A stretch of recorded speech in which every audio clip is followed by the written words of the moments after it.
What's up guys, Hbox here again, and we're going to continue our 11.0.1 official tier list here on my channel. Now, similar to the last video's grouping of characters, we see these characters in tournaments much more often, and we have more proof behind their placement. We're going to cover the upper mid-tier characters today. Due to their usage and meta advancement, we can usually see them take over high tiers and most of the other mid tiers. They're going to have some big exploitable parts to their design, but, you know, their game plan can still make them work. However, the other parts of the game plan can make them falter against the really, really good, better characters. So without further ado, let's get into the upper mid-tier list of Super Smash Bros. Ultimate 11.0.1. We're going to start off with Bayonetta. Look, Bayonetta, any character that can still zero to death like Bayo is going to be in this tier. I understand that, again, it needs no mention that Bayo isn't the powerhouse that she was in Smash 4, nor will she ever be. We've seen a lot of people step it up with Bayo online and offline and figure out ways to still exploit these zero deaths off the top. Now, with SDI and different kinds of maneuverability, you can get out of these combos, especially if a character is in a certain weight class. But the fact of the matter is, she still has Witch Time, she still has a really powerful smash attack, she still has a projectile that you can use with bullet legs from, you know, a big distance away. She still has a really strong back air, and she still has a really, really good aerial game that requires you to be on your feet at all times. Her range in the air is almost unmatched by any character, so you always have to watch out for it, and a good Bayonetta will still carry you way off the screen and probably to your death. Next up in upper mid tier, we have Bowser. So Bowser is essentially the quintessential heavy. I mean, he's the heaviest character in the game, packs an insane punch. His moves are covered with super armor. He has an awesome advantage state, and he can really strike fear in opponents. Just his existence and his strength alone sort of intimidates your opponent, makes them do moves they don't want to do, and movement options which makes them kind of scared. And his range, especially with his aerials, like how deep he can go off stage with the forward air, how quickly back air comes out, and how early it kills, how quickly maybe a down B comes out and you're shielding and you get your shield broken. You know, stuff like that. This character, especially with Leon online, has shown to get really, really good results still. Up B out of shield is a great sort of panic option. Recovery with mashing up B is actually not that bad. His tilts, his forward tilt is great. 2-frame, his up tilt goes around his entire body. Flame breath, if you catch it right up front, can do something like upwards to 30 to 40%, especially when he leans it upwards and you're right next to his body. I mean, that's a lot of stuff you have to take into consideration.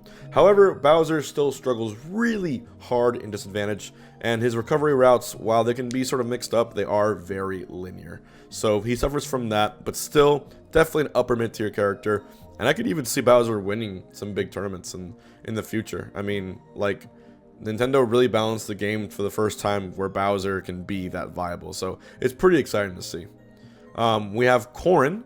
Corrin's next in the upper mid tier. Corrin basically is a really strong character with really tricky setups.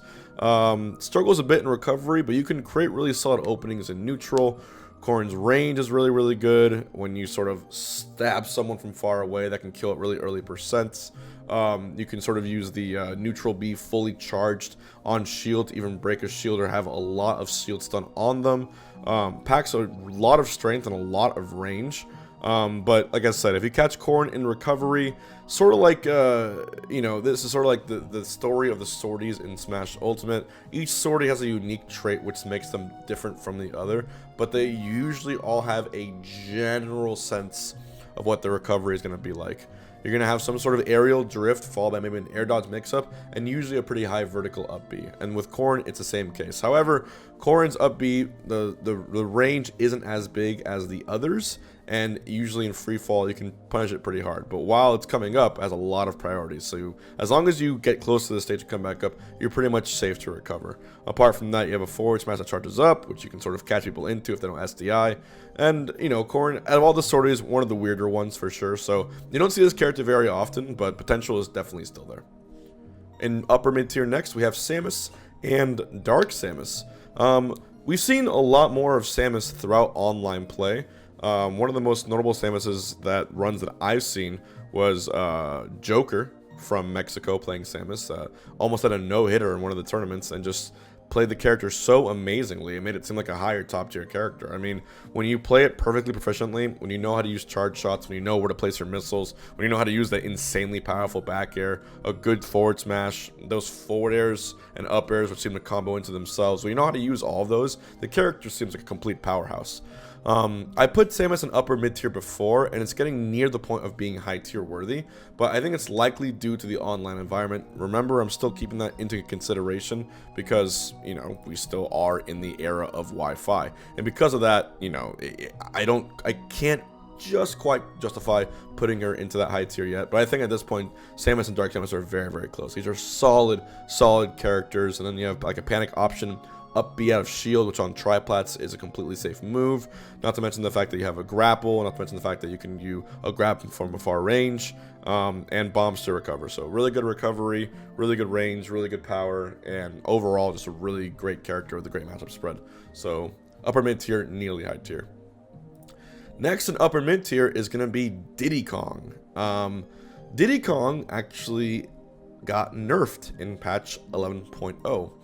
Specifically, Diddy Kong's down special increased the amount of time you can throw another banana peel after throwing one. So it's a very slight nerf, like it just takes a little bit longer to pull out another banana peel as soon as you throw one, but those extra milliseconds, whatever you want to call them, they still might account for Diddy Kong needing just that extra little bit of time to get to a safe space, which means you can chase him down when he doesn't have it. Remember, Diddy Kong without bananas is a completely different tier character. Bananas make this character way better. The fact that him holding a banana in place, he can throw at any point, means that he can put you into tumble, which guarantees a kill. He can use it as a projectile. He can use it as a way to sort of just intimidate you and make you not want to get near him. Put it on the ground, put it as ledge trap. There's a lot of things you can do with Diddy Kong Banana, and just tweaking or nerfing his best move, even by a little bit, to me is still a little significant. You know, he's only gotten nerfs since last tier list, but it's been fixes for his infinite, I think, that really put him, keeps him in upper mid tier. He has a still incredibly solid toolkit, even without the pyramid scheme infinite. And the pyramid scheme, of course, was the banana peel infinite on platforms like on Pokemon Stadium 2, which it is a true infinite, but they patched that out of the game.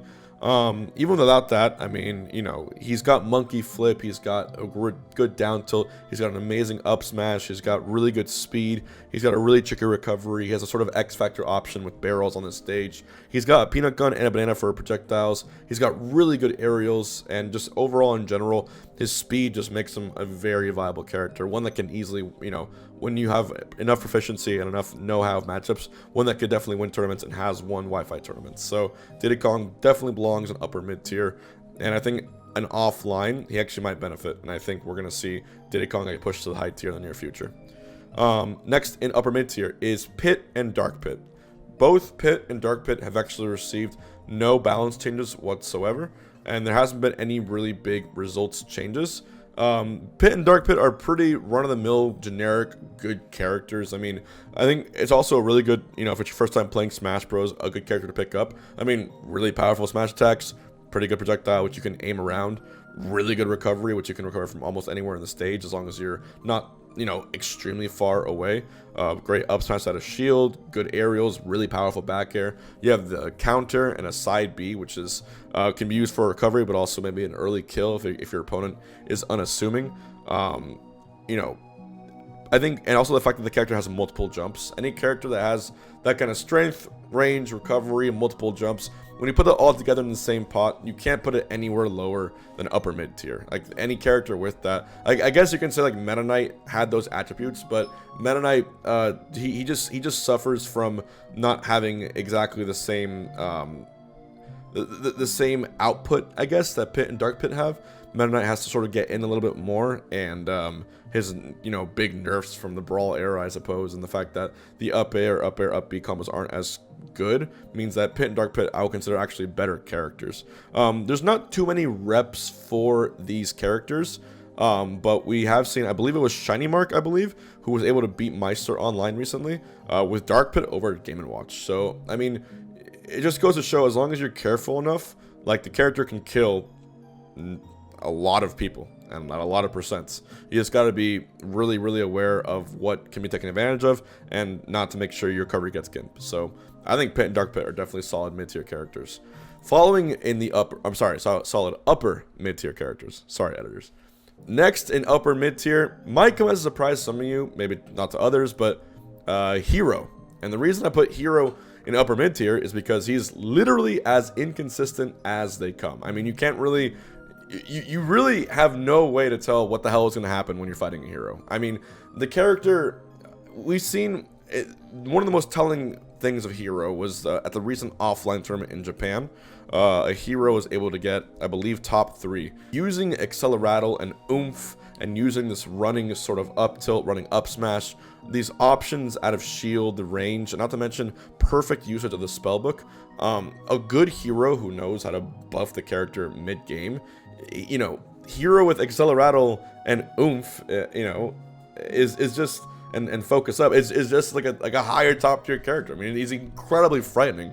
Combine that with the fact that he has a really good projectile with his side B, a neutral B charge projectile that can kill at massively early percents, like countless projectiles from his spellbook, and of course criticals on his smash attacks. Random criticals that if you're really that far behind, you do a Hail Mary forward smash, and look at that, you kill your opponent at like 30%, or if you're Puff, 0.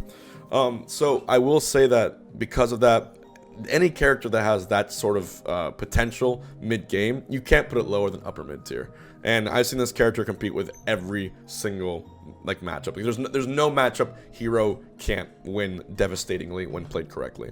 However, RNG is a factor, and you got to know how to be resourceful because your RNG depends on your MP, right? You can't be spamming moves out of nowhere. You can't just be top decking like I do. You can't be doing all that because you have to make sure you use your MP wisely. You can't use it all in your spellbook either. I really do think his side B and his up B and his neutral B, those are actually way as important, if not more important than certain spells in order to get certain wins. So Hero, upper mid tier character, tricky timing on the aerials, and he's got a spike, he's got a really strong back air, criticals in the smash attacks. He has a panic option recovery with Zoom, which is quite literally the best cover in the game, as long as you don't guess where he's going. And so because of that, yeah, upper mid-tier character, he can definitely win a huge tournament on a really good day. So nothing more to say about that. Following in upper mid-tier, we have Lucas. We see a lot more about Lucas if the other mother rep wasn't so much better. We see so much more Ness than we see Lucas.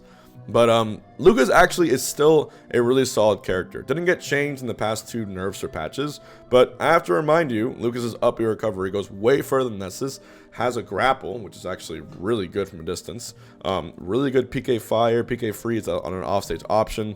You have nair combos, you have spikes with a down air and the back air, you got a really strong forward air, you've got a sort of X Factor up smash that you can just sort of unleash and unwail and kill you at early percents.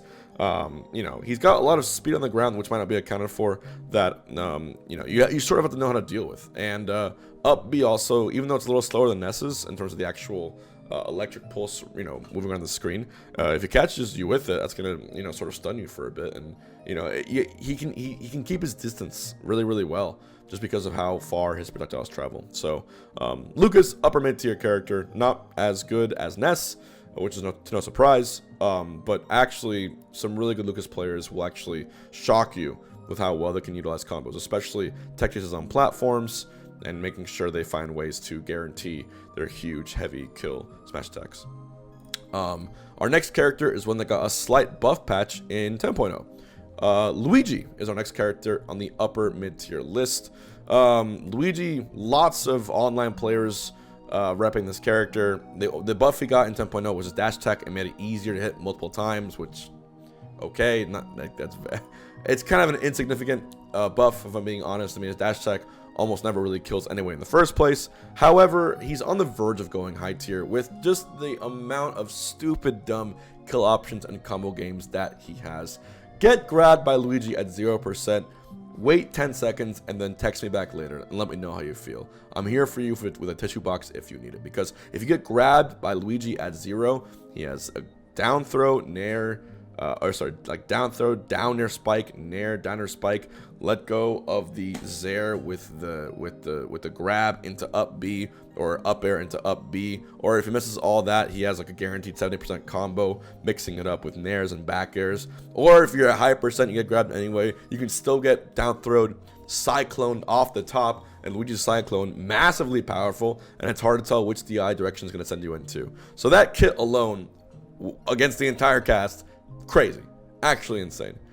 The issue with Luigi, because otherwise, if this wasn't for this, he'd be a high tier character solidly, is that he can get easily edge guarded by a lot of the cast. Now, the good Luigi players will charge up the Luigi missile as low as they can possibly go and use a huge, quick vertical up B or even Cyclone to get back to the stage, and it's actually a pretty good recovery in that sense. But as long as you can tell and sort of call him out where he's going that low, you can still catch him. The issue is a lot of characters can't go that far off stage. It's actually scary for them, you know, you can't really contest that. But, you know, a lot of characters that are amazing, like, you know, Pikachu, or the characters that can just have a long projectile off stage and sort of give them, when you call him out, he's kind of a sitting duck, right? And it also, the fact is, he struggles pretty hard against disjoints. You know, he's got this sort of diagonal area above his face where it's hard for him to deal with things. However, if you're defensive enough, you recover intelligently, and you don't get hit and gimp too hard, if you land your 0 deaths, he's one of the only characters in the game, maybe the only character at this point that has a true 0 death, I think, on every character. I know the weight changes and percent differs cause it to be more or less guaranteed, but on a lot of the cast and a lot of times, one grab will lead to death if you're that good. One Luigi player to watch out for online that I've seen doing really, really well is Kiarash. He's definitely a up-and-comer, prodigious Luigi player. And offline, of course, you have players like Elegant, who are still making waves. I think Elegant recently actually won a Mega Smash Mondays recently, so character's still really, really good and can clearly still win tournaments. In the upper mid-tier, I also have Sheik. Sheik has amazing speed. People underrate just how fast this character is. Super quick. And people have actually shown much more interest in Sheik lately in the last year. She hasn't had any patch changes in 10.0 or 11.0, so in the end, they aren't too different. But you have to remember that, you know, Sheik from the previous patch before that did get some big nerfs, or big buffs rather, sorry, and that allowed her to contest a lot better against most of the cast. And if you play against a really good Sheik player, they're going to be using amazing drag downs with up air into either down smash or up smash. They're going to be able to combo you like with 10 hit combos. Granted that the damage output is pretty low, but a good Sheik player will be really hard to catch. Gets grabs all the time, can use poof to kill early, can use bouncing fish off the blast zone to kill you really, really early, needles, etc, etc, etc. If you've played a lot of Elite Smash at some point, you've probably played a good Sheik, so you probably know what I'm talking about. Just know this character's speed is nearly unmatched in Ultimate, and in the offline era, I would really, really watch out for her. So, very solid character, upper mid tier, and one of the other ones as well that if any extra buff happens to Sheik, I'll put her in high tier. Next up, we have Banjo. Fuck Banjo.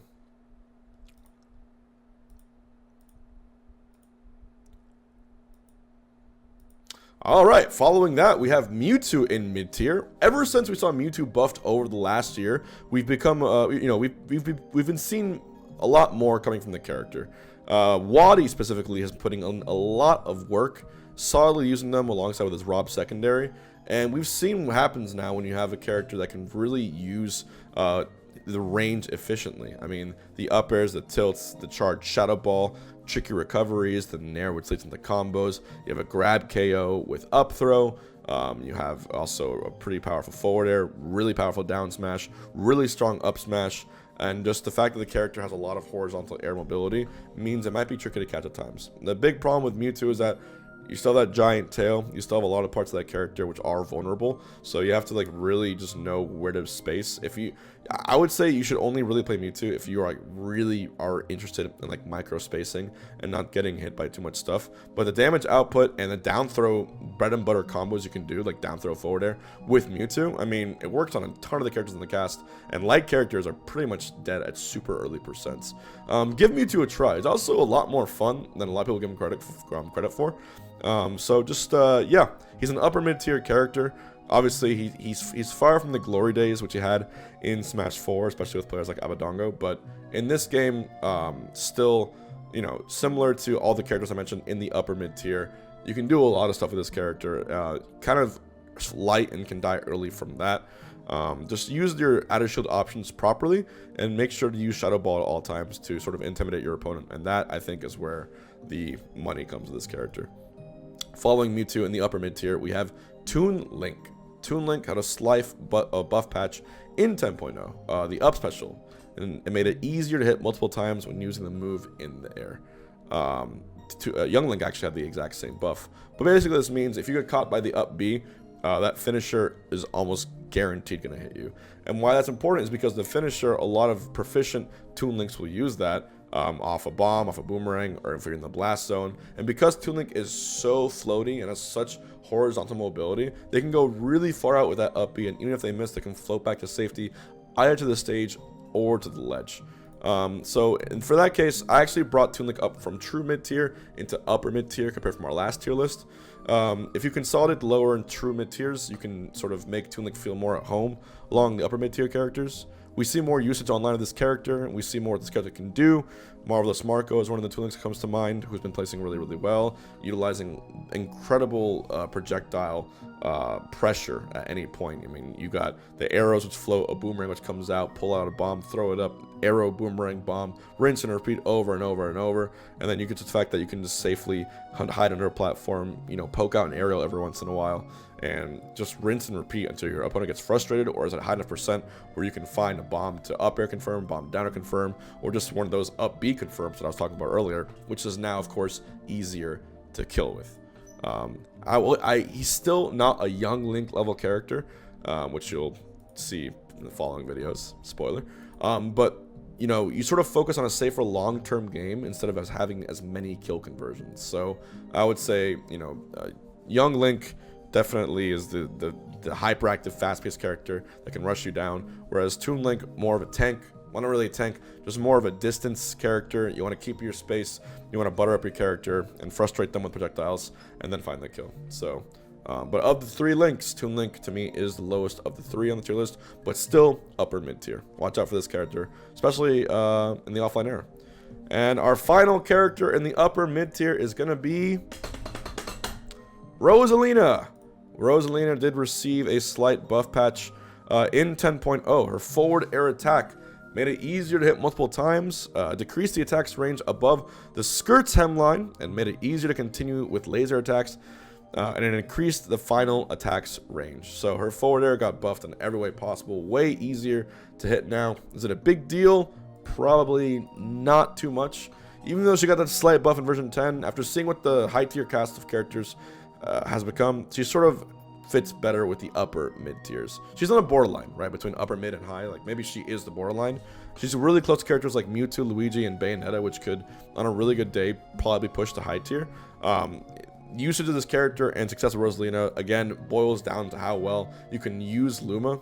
Luma is a complete X factor for many, many reasons. As long as the character's with you, you can get an upside side of shield, you can get aerials of the character, you can send the character away from you and sort of act it as your turret, and also just, you know, whatever move you can do, whether it's an up smash, a down air, a spike, you know, Luma can pretty much do it from across the entire stage.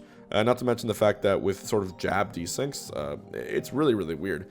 We've seen really good Rosalinas also. You can sort of use a back air at the very lowest point while Rosalina's falling, and Luma almost zooms out, and it almost looks glitchy, but it still is a real hitbox. So good Rosalinas, like the Buzz, definitely one to look at.